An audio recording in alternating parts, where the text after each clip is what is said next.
It's important to support the effort to stop this unconstitutional takeover of America.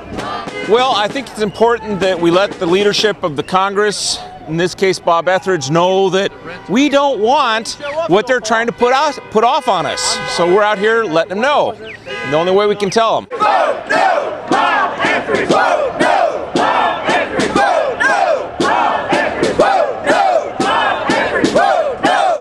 I think that health care is not their primary issue. I think their primary issue is the takeover of America and the destruction of America as a republic founded on the Constitution.